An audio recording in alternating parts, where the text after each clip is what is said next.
we are continuing our study of the prophets. We have, we're getting down to the last few. We've finished 9 already. Tonight we're going to be talking about Zechariah. That's towards the end. We've gone through Jonah, Amos, Hosea, and Micah. They are on their little chronology. We've done Nahum, Zephaniah, Habakkuk, Obadiah. There they are. And then last time we finished Haggai.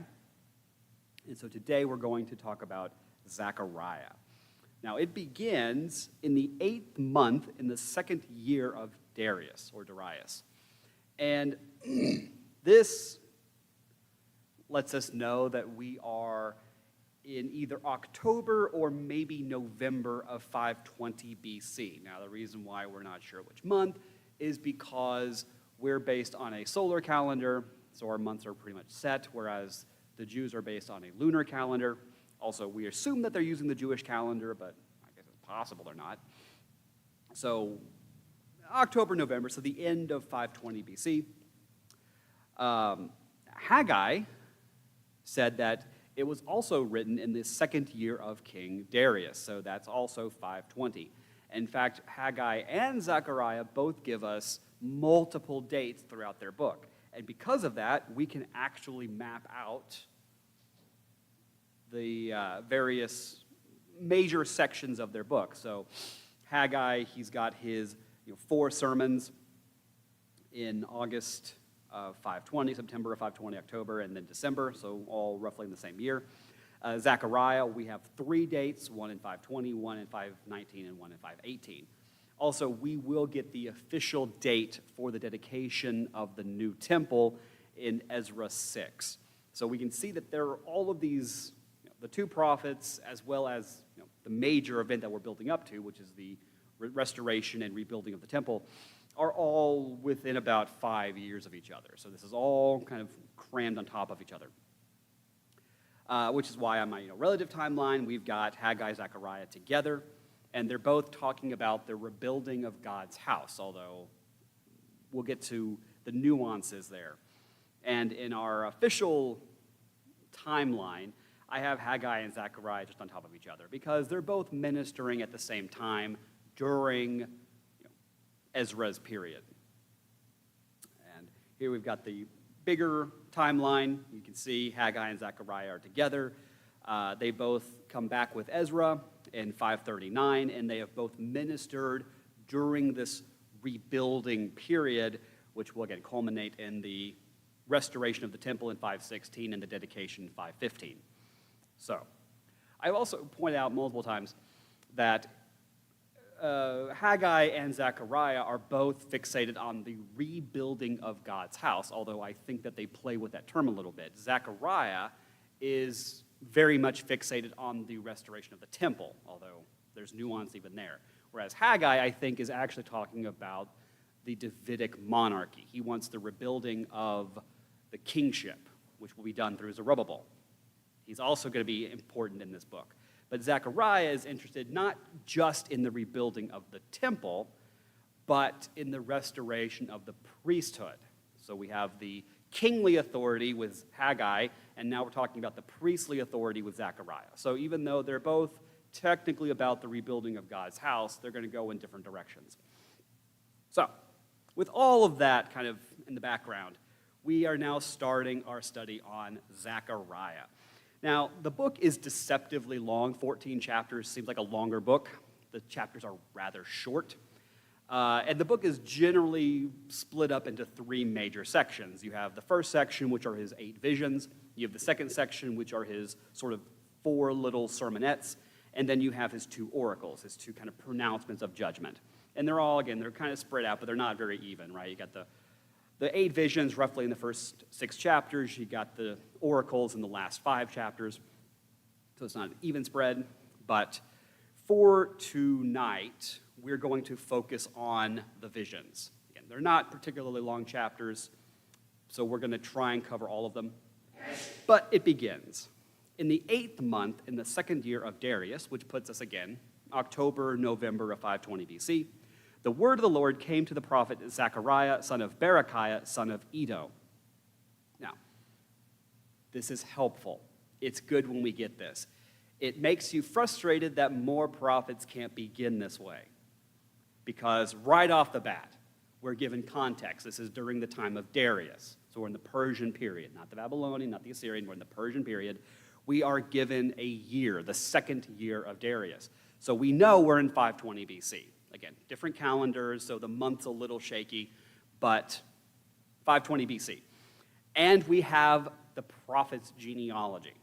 We know who he is.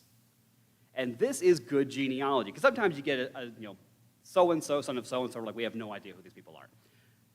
This is not the case with Zechariah, because we know who Iddo is. So there's a reason why we have his grandfather's name. Nehemiah 12. These are the priests and Levites who went up with Zerubbabel, son of Shealtiel, and with Jeshua. And if you go all the way down, we'll just skip down to verse 12. In the days of Jehoiakim, the leaders of the priestly families were, ... you get a bunch of names, right? And then finally you get 16, Zechariah of Iddo. And you can see in verse 4, Iddo, Jenathoi, Abijah, and so on. Iddo is one of the heads of the Levitical families under Zerubbabel. So Zechariah is the grandson of one of the major priests. This puts him in the line of the priests. It would imply that he would serve or function in some sort of priestly way. So he is of the Levites. Now, he is not the first prophet we've had that was also a Levite. We have Ezekiel, who is described as both Levite and priest. And we also have Jeremiah. Now, it's possible that other prophets were also priests or Levites, but we're not told explicitly. But we know at least three: Jeremiah, Ezekiel, and Zechariah. That might give us a little more motivation behind particularly Ezekiel and Zechariah. Because of all the prophets, these two have a interesting fascination, borderline obsession with the priests and what is going to happen with the priests. Well, that would make sense if they're part of the priestly families. They want to know what's going to happen, right? What's going to happen with the Levites? What's going to happen with the authority of the high priest? Is that authority going to continue? Is it not going to continue? And so on. Plenty of other prophets talk about it, at least in passing or allude to it, but these two especially have a lot to say about the priesthoods. And so you just had Haggai talking about the rebuilding, right, and the promise of the royal authority being passed to Zerubbabel. But the question is, well, okay, that's fine, but what is going to happen with the temple itself? And what's going to happen, presumably, with the authority of the high priest? Because if you have a temple, you need priests to run it. And if you have priests, you need someone to oversee the priests. So what's going to happen there?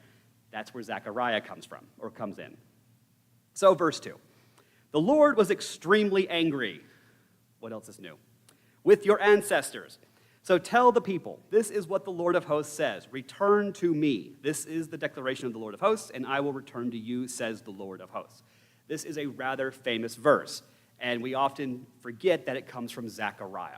You return to me, and I will return to you. This is quoted elsewhere. It's alluded to elsewhere, but it's from Zechariah. This idea of return has been uttered before, although not quite as clearly and not quite as poetically as Zechariah does here. The one prophet who probably more than the others talks about it as a theme, or at least talks about multiple times, is Hosea.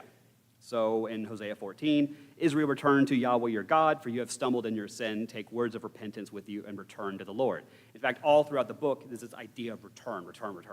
But of course, it's lumped in with the broader metaphor message of Yahweh as God's covenant wife, who has been unfaithful and adulterous, and so God wants to restore that relationship. So the idea of return is kind of buried within this broader metaphor. Whereas with Zechariah, it's much more front and center. Return is a very important theme for Zechariah. And in Hebrew, the word return is the same word that we get for repent. So some translations might even say repent, because it's the same word in Hebrew. They're not different words. And the idea, this promise, has been uttered over and over again, although not framed quite the way that we get with Zechariah. So the idea of, if you return to Yahweh, then he will return at least in blessing or in spirit and so on. You have in Deuteronomy 30 the idea that, if you're unfaithful, God will punish you, but if you repent, if you return to him, then the blessings will continue. 2 Chronicles 7, this is a very famous passage. If my people who are called by my name humble themselves, pray and seek my face, and turn from their evil ways, then I will hear from heaven, forgive their sin, and heal their land. So we don't have it, again, framed in quite the same way as Zechariah, because it's such a simple phrase. So, return to me and I'll return to you. Again, it's quoted elsewhere, particularly in Malachi. He likes this verse. But in verse 4, do not be like your ancestors. That's good advice. The earlier prophets proclaimed to them, this is what the Lord of hosts says, turn from your evil ways and your evil deeds, but they did not listen or pay attention to me. This is the Lord's declaration. We're not given an endpoint for this. Just don't be like your ancestors. We could talk about the Moses generation that was unfaithful, in fact, to such a point that God judged them and they weren't allowed to go into the land. We can talk about Rehoboam's generation that led to the splitting of the kingdom. We can talk about the generation that God judged that led to the Assyrians destroying Israel, the Babylonians destroying Judah. So this is a very broad statement, right? Do not be like your ancestors. Which one? We're not told. Just don't be like them, because we've had multiple generations of very disobedient, rebellious peoples. And we've had plenty of prophets going all the way back to Moses, right? We've had Moses, we've had Samuel, Elijah, Elisha, and then all the writing prophets who have warned the people, right? If you continue being rebellious, then there are going to be consequences. So this is a very much recurring theme, not just in the prophets, but going all the way back, really, to Numbers and Deuteronomy. Verse 5, where are your ancestors now? Presumably they're dead, right? They've been judged. And do the prophets live forever? Well, no, we can look forward and make certain inferences. But for his point, no, they don't, right? They rise up for a time, they declare judgment, they warn the people, and then the people usually don't listen, and the prophets, they don't last forever. Moses died eventually. Elijah is he's gone. Samuel's gone. Elisha's gone. So you can't look to them forever. In fact, we had this problem with Samuel, right? The people liked Samuel, and they tend to listen to Samuel, but even they recognized eventually Samuel's going to die, and then who's going to lead them? And Samuel's like, Yahweh, that's the whole point. You need to follow Yahweh. You shouldn't be following individuals. Like, no, we want a king instead. And Samuel's like, no, that's the worst possible thing you could say. And then they wanted a king anyway. So, no, the prophets don't live forever. We know that this is a problem. Moses eventually died. Samuel died. Elijah went up to heaven. So you can't just look to this one prophet to fix all your problems. But didn't my words and my statutes that I commanded my servants, the prophets, overtake your ancestors? They preached their judgment, they preached their warnings, and they tended to happen, right? If you disobey, there are going to be consequences. They repented and said, as the Lord of hosts proposed to deal with us for our ways and deeds, so he has dealt with us. Now, again, we're kind of telescoping a lot of history. We're just kind of smashing it all together. We've had the disobedient generations, we've had all the warnings of the prophets, but also embedded in those warnings are the promise that, again, as he's already summarized quite eloquently, if you return to me, I'll return to you. So even though we've had all these generations of rebellion, we have also presumably had a generation of repentance. We have had the generation of Daniel, right? They were in exile. Presumably that was their generation of return, or at least some sense of sincerity, and so they are now back in the land. God has blessed them. He promised them, right, even if I send you into exile, this is going back to Deuteronomy, even if I send you into exile, I will bring you back to the land. Zechariah, interestingly, he kind of teases, we see this over and over again. He's going to tease this idea, but not really hammer it home. That's going to be Malachi. He's going to pick up on this and really run with it. But this idea that,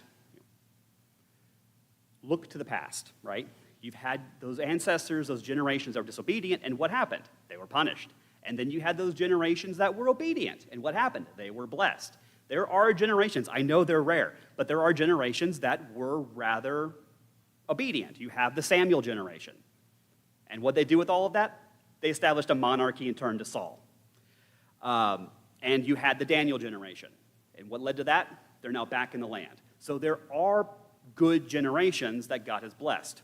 You have the Solomon generation that was incredibly blessed, which led to Rehoboam's rebellion. So they have just gone through let's say loosely at least, a righteous generation. They had the Daniel generation. And now they are back in the land just like God had promised. So verse 7. So I know we're kind of taking a major shift. So it's almost like we expect there to be more to that sermon. He just kind of cuts off, but that's just where we're left at, right? They're in the land, they've been restored, they've been blessed, and now the lingering question is what happens next? The point is, kind of the implied is, they should be building the temple, right? Haggai's already told us. Again, we need to almost read Haggai and Zechariah together because it's like they're two parts of the same conversation. But shifting, we're now going to go into his visions. So verse 7, on the 24th day of the 11th month, which is the month of Shabbat, in the second year of Darius. That's very specific, right? We actually have the name of the month. So that means we are on February 15th, 519 BC. It's nice when we can be that specific. The word of the Lord came to the prophet Zechariah, son of Berechiah, son of Iddo, so the exact same guy. And we're now going to get a series of visions. And these are going to continue, even though it feels a bit disjointed, but this idea of the people are back in the land, they are blessed, and then the question is theologically, what does that mean for us? So he's going to answer that. I know it feels like an abrupt shift, but he's going to address those kind of implied questions, but through a series of visions. There are generally 4 acknowledged apocalyptic prophets. Now, if I say apocalyptic, almost everyone immediately jumps to Daniel and Joel. That's just immediately who you think of. But there are 4, actually. I know there are 2 others. I'm like, oh, there are 2 others. You've got Ezekiel. He has plenty to say about apocalypticism. In fact, arguably, he might be technically the first apocalyptic prophet. You have Daniel, of course, with all of his visions. I know we all know and love Daniel. And then Zechariah, with all of his visions, he's the one that tends to get overlooked. But even though he's got plenty of visions and a lot to say about, the future and so on. And then finally, Joel.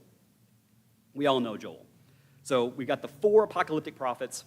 Our study has been focused on the minor prophets, so we haven't done too much with the major ones, certainly not the apocalyptic visions. So this is kind of our first little foray into apocalypticism. You're warned. So he's going to give us a series of 8 visions. They're all pretty short. You get the vision, and then you get the interpretation. It's fairly straightforward. So it's not as cryptic or as confusing as, say, Daniel. Zechariah is a lot like this. Ezekiel. Zechariah and Ezekiel have a lot in comparison. So Ezekiel will give us a vision, or he'll give us some sort of apocalyptic saying, and then he almost immediately tells us what the explanation is. So there's not too much guesswork with Ezekiel. Zechariah is kind of the same way, which is great. It's really nice when we're told what the meaning of the vision is. So we have 8. We've got the red horse and the rider. We've got the 4 horns, the surveyor, I'll call it the branch. You've got the golden lampstand, the flying scroll, the woman in the ephah, which is a basket, so the woman in the basket, and then the 4 chariots. So we're going to kind of walk through each one, what the vision is, and then what they mean. So it should be a lot of fun. So the first vision. I looked out in the night and saw a man riding on a red horse. He was standing among the myrtle trees in the valley. Behind him were red, sorrel, and white horses. I asked, "What are these, my lord?" The angel who was talking to me replied, "I will show you what they are." And the man standing among the myrtle trees explained, "They are the ones the Lord has sent to patrol the earth." Now we immediately see we picture the horses in our mind, and we've got the various colors. As far as I can tell, no one agrees on why the horses are colored and what the significance is. Whether the red horse means one thing, the white horse means something else, no one seems to agree. But we've got these 3 horses and their riders. And we are told what the explanation is. They reported to the angel of the Lord standing among the myrtle trees, "We have patrolled the earth, and right now the whole earth is calm and quiet." Then the angel of the Lord responded, "How long, Lord of hosts, will you withhold mercy from Jerusalem and the cities of Judah that you have been angry with these 70 years?" The Lord replied with kind and comforting words to the angel who was speaking with me. We'll go on. So the angel who was speaking with me said, "Proclaim, the Lord of hosts says, I am extremely jealous for Jerusalem and Zion. I am fiercely angry with the nations that are at ease, for I was a little angry, but they made it worse. Therefore, this is what the Lord says. In mercy I have returned to Jerusalem. My house will be rebuilt within it. This is the declaration of the Lord of hosts, and a measuring line will be stretched out over Jerusalem. Proclaim further, this is what the Lord of hosts says. My cities will again overflow with prosperity. The Lord will once more comfort Zion and again choose Jerusalem." Okay, so what's going on? Again, we've already been told, right, in our sort of introduction, that there have been disobedient generations who didn't listen to the prophets. They were punished, presumably leading up to the exile. But they are currently in the land, right? We have had a return already. They're back in the land, and the theme for the book is, you return to me, I'm going to return to you. So the question is, what happens next, right? What's going to happen next now that they're back in the land? We're going to get these 8 visions that kind of explain what's going to happen. So this first vision, you got the horsemen. And we're going to back up just a little bit. Let's see. Oh, wait. Yeah. So, verse 12. The angel of the Lord responded, "How long, Lord of hosts, will you withhold mercy from Jerusalem?" They're back in the land, sure. But what happened prior to them being taken out of the land? Well, Judah was destroyed. Israel was destroyed. It's all well and good that they're back in the land, but where's the vengeance? Where's the judgment? Where's the justice? What's going to happen to those nations that ran us out? God says, the world's quiet, the world's calm, everything's at peace. Who wants peace? I want revenge. Yeah, it's nice we're back in the land, but what's going to happen to all those people that did these horrible things? See, a lot of us, when we've been wronged, we may pray and say, I want you to make it right. But what we really want, I know some of you are like, I never pray this. That's fine, whatever. What we really want is retribution. We want those who have mistreated us to get their just deserts.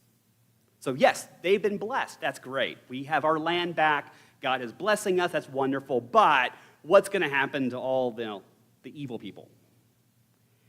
And God's going to give them an answer that some of you may not like. God says, I'm fiercely angry. I'm jealous over Jerusalem. Even I'm angry with what happened. Verse 16. So this is what God's going to do because he is so angry. This is what the Lord says. In mercy, I have returned to Jerusalem. My house will be rebuilt. Okay, sure, but what's going to happen to the bad guys? Like, I want, some of that, wrath and vengeance and the fire and the brimstone. Like, I want to know what's going to happen to the bad people.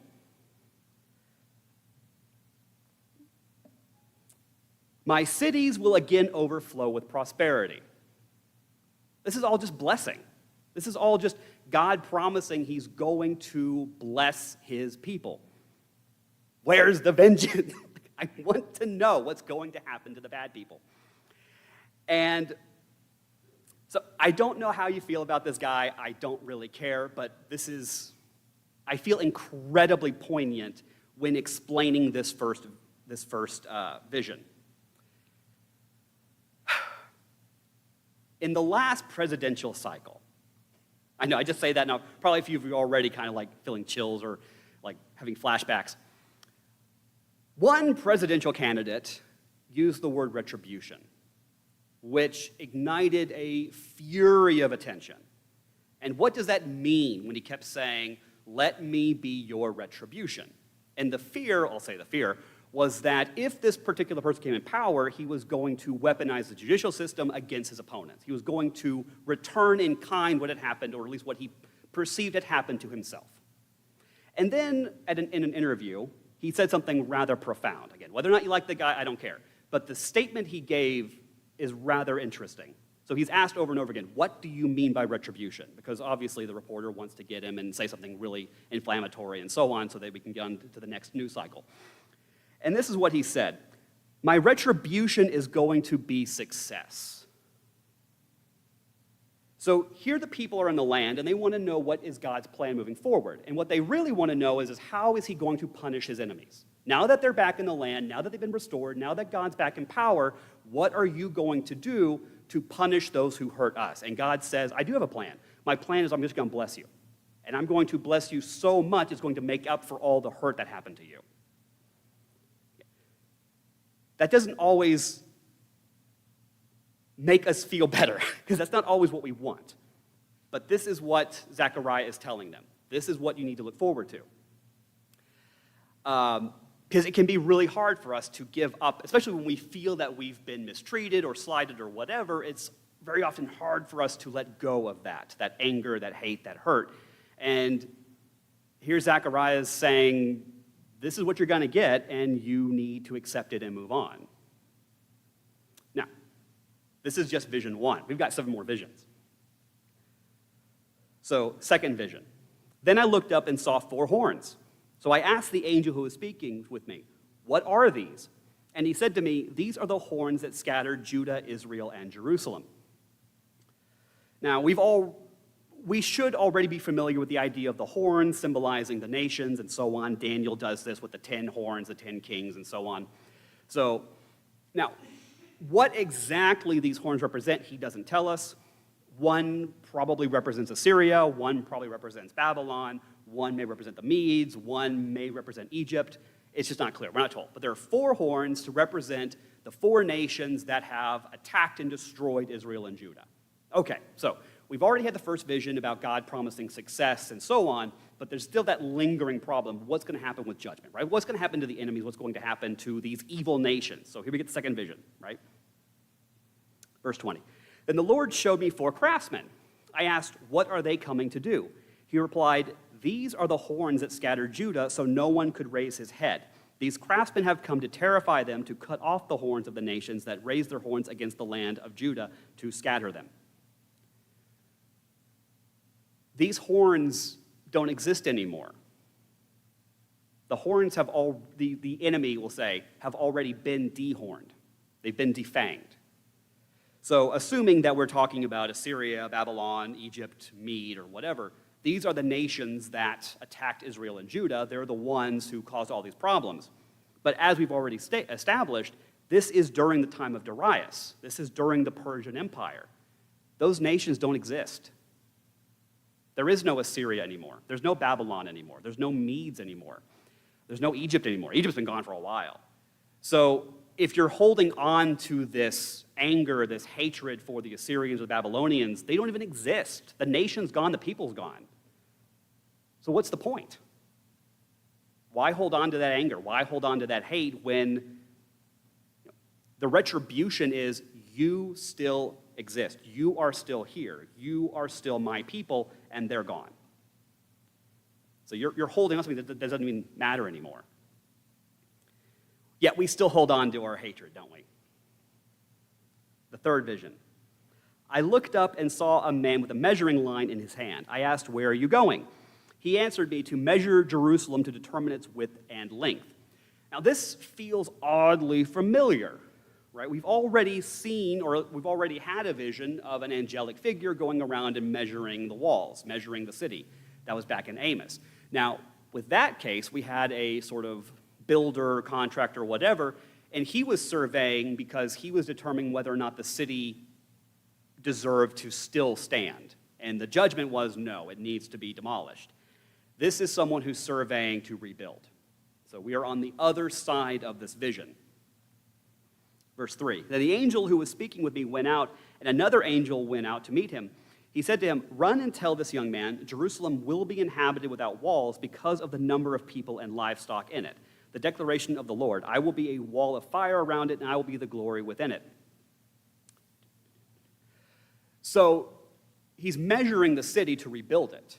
But the problem is the city as it currently exists, or at least as it's currently set up, isn't big enough, presumably part of them, because as people are coming back to Jerusalem, as they're coming back from the exile, the city's not going to be big enough. They're going to have to expand the city beyond where the old walls were. Now, we know that under Ezra and Nehemiah, the walls had to be rebuilt in order to protect the city.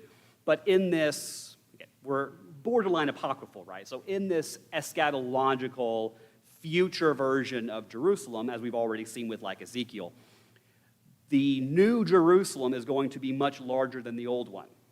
Now we get into, but in Ezekiel's vision, there is a wall around Jerusalem. We're not going to go into too far with that. But in this new one, there's not going to be a wall. Now we can say, well, this is going to have an open immigration policy.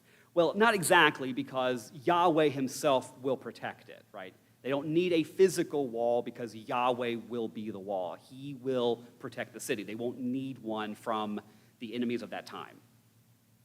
So verse 6, get up, leave the land of the north. This is the Lord's declaration, for I have scattered you like the four winds of heaven. This is probably an allusion back to the exile, right? Judah was judged, and they've all been scattered. This is the Lord's declaration, go Zion, escape you who are living with daughter Babylon. So those who have been scattered, those who are living in exile, you need to leave the exile and come back, right? The idea is to bring everyone back to Jerusalem.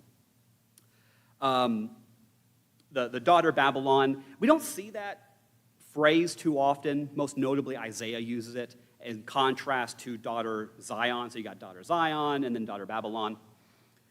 Verse 8, for the Lord of hosts says this, he has sent me for his glory against the nations who are plundering you, for anyone who touches you touches the pupil of his eye. I will move against them with my power, and they will become plunder for their own servants. Then you will know the Lord of hosts has sent me. We'll move on. Daughter Zion shall for joy and be glad, for I am coming to dwell among you. This is the Lord's declaration. This is an incredible statement. So not only is he bringing everyone back from the exile, they're bringing them all back to Jerusalem, to Judah, but with all these new people, the city is going to be expanded. Again, we're thinking somewhat eschatologically. And in this, fairly broad vision, the daughter Babylon is going to be judged, daughter Zion is going to be exalted. Daughter Zion is a phrase we see a lot in Isaiah, but also in Micah, right? We had that discussion already. Verse 11, many nations will join themselves to the Lord on that day and become my people. This is the culmination of a lot of the prophets, this promise that when Jerusalem is fully realized, it's not going to be just for the Jews or just for the descendants of Abraham, but all the nations are going to come under this umbrella of Jerusalem. Ezekiel, in particular, likes to describe Judah, Jerusalem, as this tree. And we see something in contrast to the vision of Nebuchadnezzar, who saw Babylon as this great tree, whose branches spread over the whole world, and then God sends someone to chop it down, right, because the empire is going to fall. But Ezekiel has a very similar vision, only this time the tree is Jerusalem. It's going to grow and grow, and it's going to spread out over all the world, and all the animals, all the birds, all the kings are going to come and live under this new tree, which is Jerusalem. So this is a promise that we've seen building for some time. Verse 11, many nations will join themselves to the Lord on that day and become my people. This is not a promise out of the blue. Ezekiel talked about it, but even before that, we had Micah. That was a while ago, but Micah 4. And many nations will come and say, come, let us go up to the mountain of the Lord, to the house of the God of Jacob. He will teach us about his ways, so we may walk in his paths. For instruction will go out of Zion, and the word of the Lord from Jerusalem. Now, this was Micah. This was back during the Assyrian invasion, right? This was a while ago. This was before the Babylonian captivity. And Micah was already saying, right, the Assyrians are going to come, the judgment's going to come, but the day will happen when Jerusalem will be restored, it'll be redeemed, and all the nations are going to come, but not like now where they're coming in judgment. They're going to come because they want to partake in the blessings of Jerusalem. So this was all back in Micah. And now Zechariah is sort of renewing that promise, and he's looking forward, although, again, Micah was pre-exile, pre-invasions, and now Zechariah presumably is looking forward to some sort of eschatological day that still hasn't happened because we know that Jerusalem is still being fought over and all those conflicts. But this day we still believe is going to happen eventually. And I've pointed this out, and because I like it, I agree with it, that this was always meant to be the plan. I can point to passages in Deuteronomy where it seemed like God's whole purpose of putting Israel where he did, kind of at the center of Africa, Asia, and Europe, and part of the reason why the Levant is so fought over is because it's the intersection of three continents, right? You got Africa, you got Asia, you got Europe. And the idea was, the promise was that you're going to be in the land, and I'm going to bless you so much that all the other nations are going to get jealous, and they're going to want to have what you have. The problem is they weren't obedient, which resulted in the cursing. And then God said, well, you know, if you're not going to be a good example, I'll make you a bad example. So I'm going to curse you to the point where all the nations can be afraid of you and afraid of me. So this was always the plan, it just never materialized. So with Micah and now Zechariah, it seems like they're going back to the original plan, right? That God is going to restore Jerusalem, he's going to turn it into the center of his, we'll say, evangelistic, intentions, endeavors. Back in verse 11, I will dwell among you, and you will know that the Lord of hosts has sent me to you. The Lord will take possession of Judah as his portion in the Holy Land, and he will once again choose Jerusalem. Let my people be silent before the Lord, for he is coming from his dwelling, from his holy dwelling. Now, part of what makes this promise so interesting is the fact that he is saying this in light of there's still no temple, right? That still hasn't been built. That's not going to happen for another few years. But the promise, right, I am going to dwell with you, we would assume implies that the temple needs to be built. Now, we can say that not necessarily. But God is going to come back, and he is going to dwell with his people. This is something that, now, Zechariah is coming after the Babylonian captivity, right, we're in the Persian period. But this seems to echo the promise that Ezekiel gave us, although he's writing at the very beginning of the Babylonian captivity. But he had the visions of not only the Spirit leaving the temple, presumably with the destruction of the temple, but also the vision that God was going to return. Now, he doesn't give us a clear timeline of when exactly. It's still unclear when the Spirit left, but it's also not clear when the Spirit comes back. He doesn't really give us a good timeline on that, but he does see it. He sees it leave, he sees it come back. And now Zechariah is telling us, yes, the Lord is going to return to Jerusalem, and he's going to dwell with his people again. The fourth vision, the high priest and the branch. Then he showed me Joshua the high priest standing before the angel of the Lord, with Satan standing at his right hand to accuse him, or his right side to accuse him. The Lord said to Satan, the Lord rebuke you, Satan. May the Lord who has chosen Jerusalem rebuke you. Isn't this man a burning stick snatched from the fire? Now, right off the bat, this has a lot of Job implications, right? Satan coming before God and accusing someone, and that was the Job situation. But here, Satan is now bringing accusations against Josiah, supposedly the one chosen to take over as high priest, assuming that the temple gets rebuilt.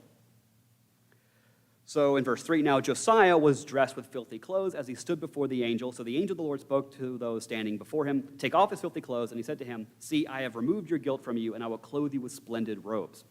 Now this is really interesting, because we brought this up last time.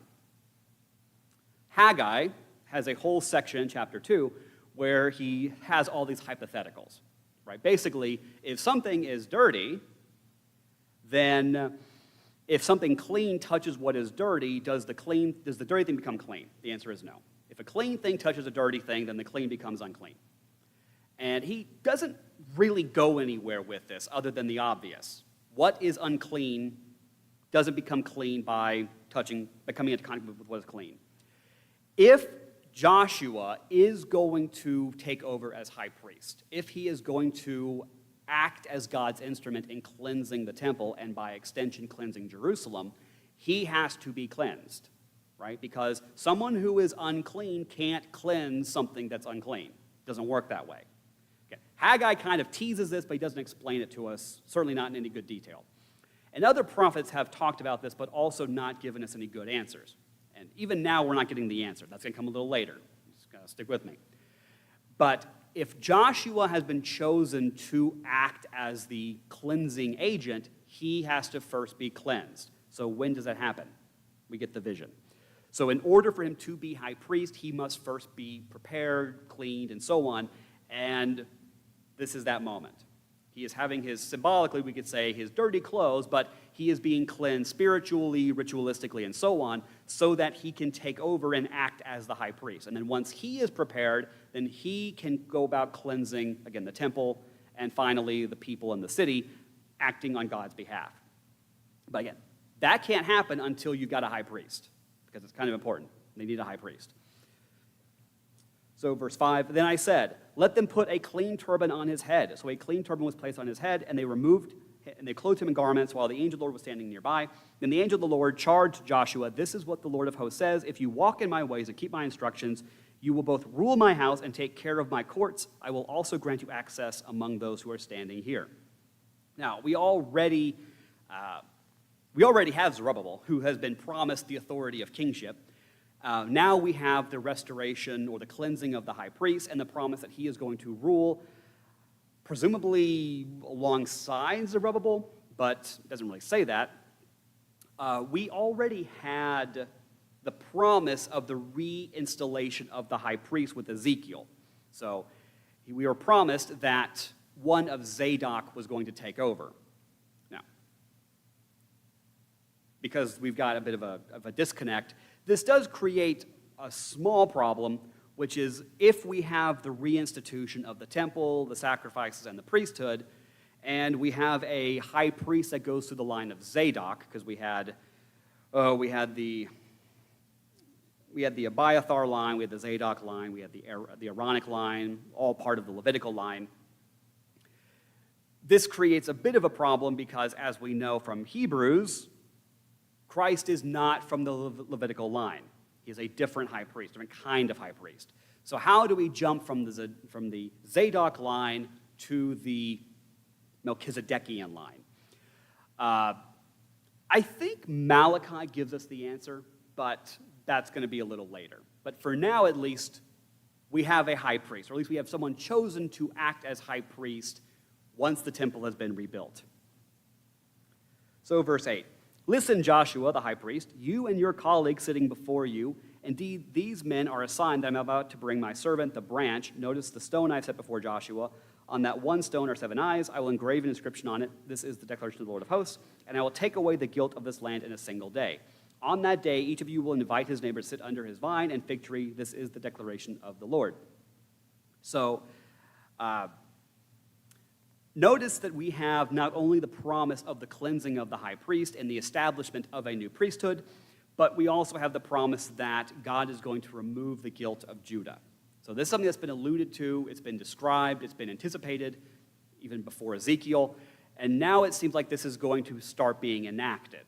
Now, exactly when is not clear. We also have the promise that he is going to be the branch. We're going to come back to that. So the priest is the branch who is going to rule. Again, a lot of promises coming together in this vision. But we're going to come back to that. So the fifth vision. The angel who was speaking with me then returned and roused me as one awakened out of sleep. He asked me, what do you see? I replied, I see a solid gold lampstand there with a bowl on its top. It has 7 lamps on it and 7 channels for each of the lamps on its top. There are also 2 olive trees beside it, one on the right and the other on the left. So he has a vision, right? He has a vision of a 7-branched lampstand. We should know what this is. This is the menorah that sat in the temple. And there are 2 olive trees that are standing beside it, and they are feeding olive oil into the bowls so that it will perpetually stay lit. So it won't need to be tended to, it won't ever burn out. Now, we've already talked fairly extensively on the tabernacle and all the instruments and the vessels and so on. And of course, you've got the altar, you have the table for the showbread, you have the incense burner, and then there's the menorah, right, the 7-branched candlestick. And the menorah represents the light of God, his presence among the people, and so on. It's never supposed to burn out, right? We know Samuel, when he was younger, he tended to it, made sure that the lamps stay lit. So presumably, the meaning should be rather obvious, right? The lampstand is going to return. The light of Yahweh is going to return to his people. It's going to light itself, right? And it's never going to be unlit. So when God returns, presumably based on the previous visions, when he returns, the light is going to come back and it's never going to burn out because it's going to be perpetually attended to by these 2 trees. You might have some flashbacks to Revelation. We have the two witnesses and so on. So this vision we see perpetuated and talked about in other contexts. Verse 4, then I asked the angel who was speaking with me, what are these, my Lord? Don't you know what they are? Replied the angel who was speaking with me. I said, no, my Lord. So he answered me, this is the word of the Lord to Zerubbabel, not by strength or by might, but by my spirit, says the Lord of hosts. What are you, great mountain? Before Zerubbabel, you will become a plain, and he will bring out the capstone, accompanied by shouts of grace, grace to it.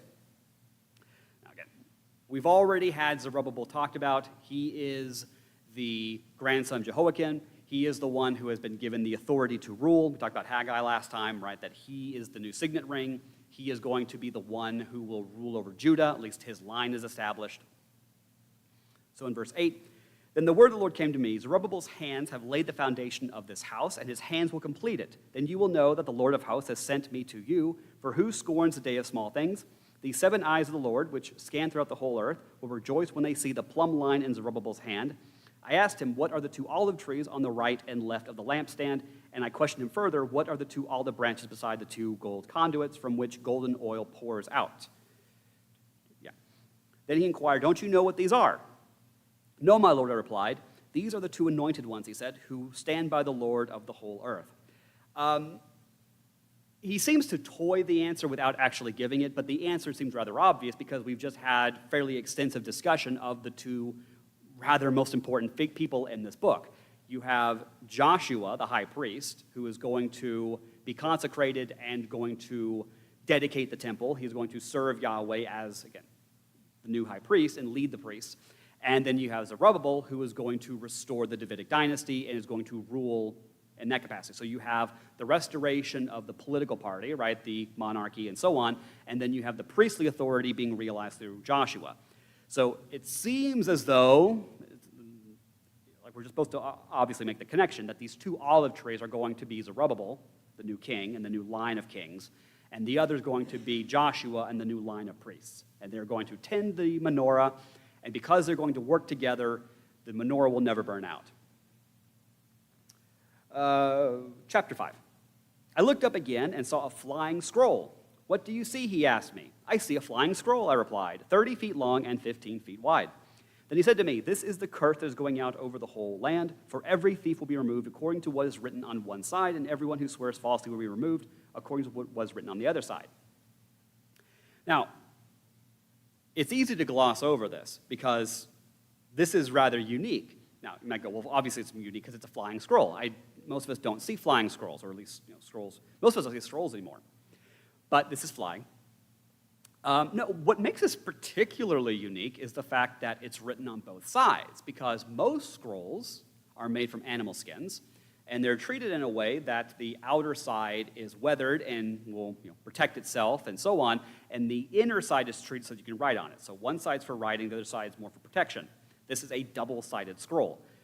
Now, they did exist. We know they exist. In fact, there's another book in the Bible that talks about a double-sided scroll.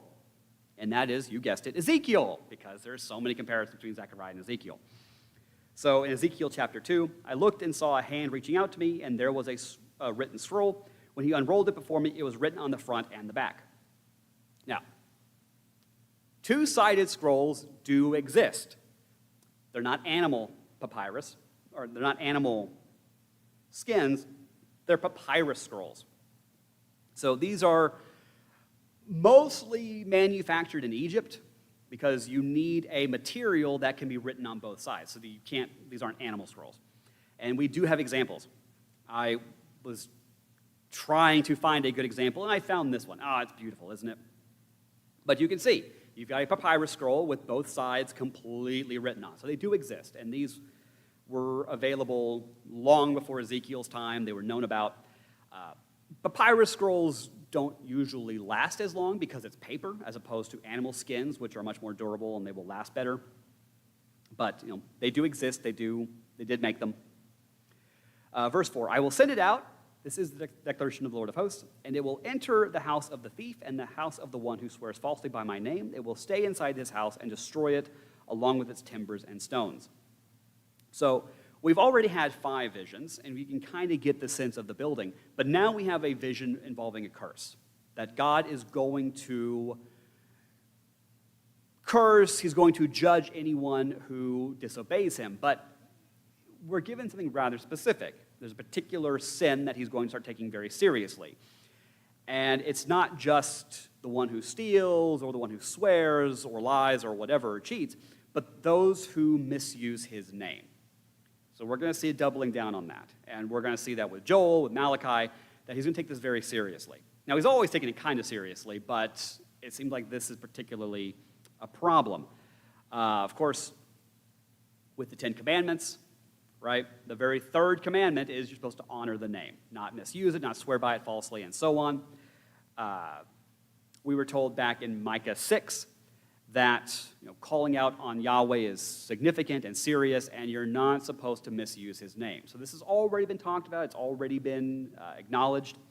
But it seems like a certain severity is being added to it, that he is going to take it seriously, and on this scroll, he is going to have curses for anyone who is misusing his name. And again, we're going to see this talked about more with the last two prophets. The seventh vision, verse 5. Then the angel who was speaking with me came forward and told me, "Look up and see what this is that is approaching." So I asked, "What is it?" He responded, "It is a measuring basket that is approaching." And he continued, "This is their iniquity in all the land." Then a lead cover was lifted, and there was a woman sitting inside the basket. "This is wickedness," he said.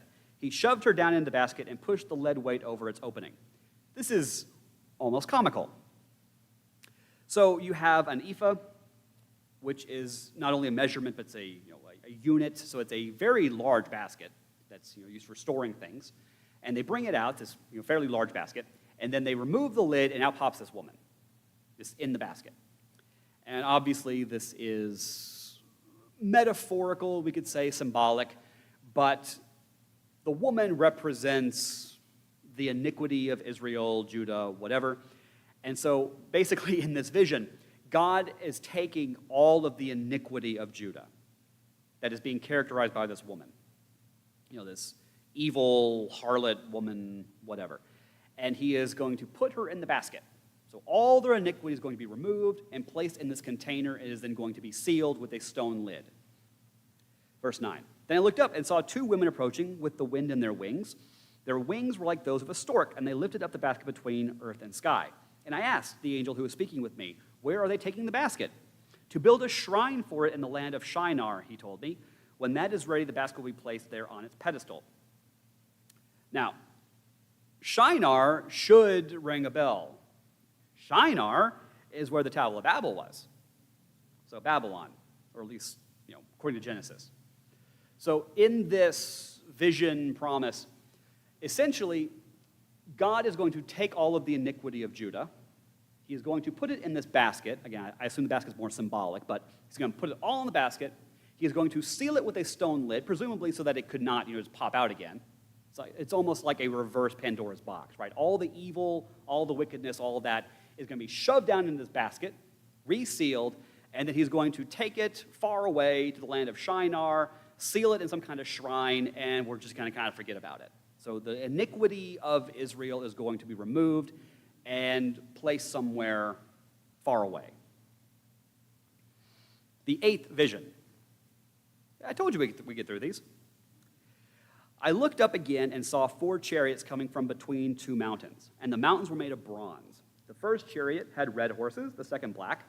The third chariot white horses, and the fourth chariot dapple horses, all strong horses. So I inquired of the angel who was speaking with me, "What are these, my lord?" Again, it's not really clear if the colors have significance. We see the red, the black, the white. We know with Revelation we have the 4 horsemen, and we associate the colors with symbols. But we just have 4 horses, or 4 chariots, different colors. Verse 5, the angel told me, "These are the 4 spirits of heaven going out after presenting themselves to the Lord of the whole earth. The one with the black horses is going to the land of the north. The white horses are going after them. But the dapple horses are going to the land of the south, and the strong horses went out. They wanted to go patrol the earth." And the Lord said, "Go patrol the earth." Now, if you're like me, this is a problem. Mainly because you hear 4 chariots, and you hear they're going to go patrol, and you assume they're all going to go in different directions. They're going to go north, south, east, and west. And that's not what happens. You have 2 that go north. I don't know why 2 are going north. and then one goes south, and then one is just going to go, I guess, around sideways. They don't really need someone going west because that's just the Mediterranean Sea, so I assume the fourth horse is going east. So I guess maybe one's going northwest, one's going northeast, and one's going east, and one's going south. I'm not really sure. Again, you would assume it'd just be four directions, but this is the way they're going. So they patrolled the earth. Then he summoned me, saying, "See, those going to the land of the north have pacified my spirit in the northern land." Now, we already have reference to those still in the north, right? Because he's going to bring them out, those who are still have been relocated because of the daughter of Babylon. So there are still people being held that need to be freed. We also know from Ezekiel that there are enemies in the north. You got Gog and Magog and so on. I don't want to say that that means Russia, make those kinds of jumps, but there are clearly still enemies in the north that need to be dealt with. We're not told who they are. I don't want to make assumptions. But they will be dealt with, and those still held in captivity will be released and allowed to return to Jerusalem. So, we have now gone through all 8 visions, and we're going to kind of summarize them. We had the red rider, we had the 4 horns, we had the surveyor, the branch, the golden lampstand, the flying scroll, the woman in the basket, and the 4 chariots. And you read them out like that, they're almost comical, but those are the 8. And so what do they mean? Because remember at the very beginning, right, we had our initial sort of theme or thesis, which is, if you return to me, I will return to you. And the impression being, you've had generations that were disobedient, and they were punished, which culminated in the exile. But you have some generations that were obedient, and they were blessed. He doesn't give us specifics. I think the impression is that they should know their own history. In particular, you had the generation of Daniel. Again, it's kind of implied. And because of their obedience, because of how they were allowed to return to the land. And now they are in the land. And there are implications with that. Again, that's going to be Malachi. So, but the question is, well, what now? And what's the plan moving forward? And so instead of just spelling it out like a good, like a nice, clean, clear book would do, Zechariah is going to give us these 8 visions that are going to kind of go through in a more symbolic, different directions. But this is basically his answer for what happens next and what the significance is moving forward. So we had the Red Rider, right? This guy who's wandering around the earth. And the simple meaning of this is that God is watching, right? He is still patrolling. And as we're told, the earth is fairly at peace, right? There's no more judgment, at least not right now. The world has been more or less pacified thanks to the Persians. Then the Greeks will come, and then the Romans will come. But for now, at least, the world is fairly at peace thanks to the Persians. And then, of course, the response is, well, yeah, it's peace, but what about, your judgment? What about, your vengeance and so on? And the answer is, well, he's already judged the nations, right? Egypt is gone. Assyria is gone. Babylon is gone. So whatever lingering animosity you might have, there's no point in holding on to it because God's already dealt with it. And then you have the surveyor, right, who is looking at Jerusalem because he's already making plans not just to rebuild Jerusalem, but to expand it and make it better, right? He wants to build it up because people are going to return. The Jews are going to return to the land, they're going to return to Jerusalem, and it's going to be better than it was before. Now, because again, there's a logical progression to these visions. So Jerusalem is going to be rebuilt, it's going to be expanded, people are going to return, and with that, you need not only a place for God to dwell, I know we're using that kind of metaphorical, but you need the temple, right? And you need people who are going to tend to the temple. You need a priesthood. So you need the branch, you need the high priest, you need someone who has been cleansed, who can serve in the temple, who can purify the temple, and who can, attend to God and serve God in that capacity. So you have Josiah, right? Joshua. He's going to be the next high priest. But he can't do it alone, right? When God returns, when he comes to dwell with his people, the light will be relit, the menorah will be relit, the light will shine. Again, we get the metaphor. But it won't just be Joshua who serves that. It won't just be Joshua because you also need the king. You also need the political, military force attending it as well. So you have the 2 olive trees. You have the 2 attendants, which seems rather obvious when we're talking about the high priest Joshua and the next king, or at least the next kingly figure, Zerubbabel, working together to keep the lamp lit. Now, once all that is done, the immediate effect is, well, what about those who may not want to serve Yahweh or may not want to acknowledge him or whatever, and the answer is that's not going to be allowed, right? You're not going to be allowed to not acknowledge Yahweh. You're not going to be allowed to swear against him or whatever, because God is going to have his little flying scroll that presumably will not only curse people, but may even take their names and so on, make a record of it. So God is going to take this very seriously. You will have to acknowledge him, you'll have to serve him, and so on. And then the next one is, of course, the woman in the basket, which is once all of this is being done, or as this is being done, God is going to take the iniquity of Judah, right, the iniquity of Israel, and he is going to take it all, put it in this basket, and remove it far, far away and get rid of it. And he's just going to throw it away in the land of Shinar, build a little shrine to it, seal it up, and then just never think about it again, because the iniquity is going to be removed, it's going to be taken out. Now, this again is symbolic, it's a vision, but it's something that they are still looking forward to, right, that this is going to come. And then finally, as almost like a nice little, not a capstone, but sort of a reiteration, we began with the promise of the rider, right? The first red rider who's going around patrolling the world and making sure that the world is peaceful and safe and so on, largely thanks to the Persians, right? That God has used to judge the Assyrians, Babylonians, and so on. But it's not just that. We also have the 4 chariots. Now, the chariots are not the rider, because the rider is just a guy on a horse who's riding around. These are chariots. These are war chariots. And they're going around making sure that war isn't going to start again. Or if it does, Yahweh is prepared, right? Because he is the one who's going to be fighting. He's the one who's going to be on the march. He is the one who's going to protect Israel and take care of everything. So he is on patrol. You don't have to worry about the other nations, the other enemies, and so on, because he's on patrol and he's going to watch over and protect and so on. So, with all that, we're going to kind of finish up. Verse 9. The word of the Lord came to me. Take an offering from the exiles, from Heldai, Tobijah, and Jediah, who have arrived from Babylon, and go that same day to the house of Josiah, son of Zephaniah. Right? We've already had the buildup of Josiah. Right? We've already been told he's going to be the next high priest. We've already been told that he is going to be anointed and cleansed and so on.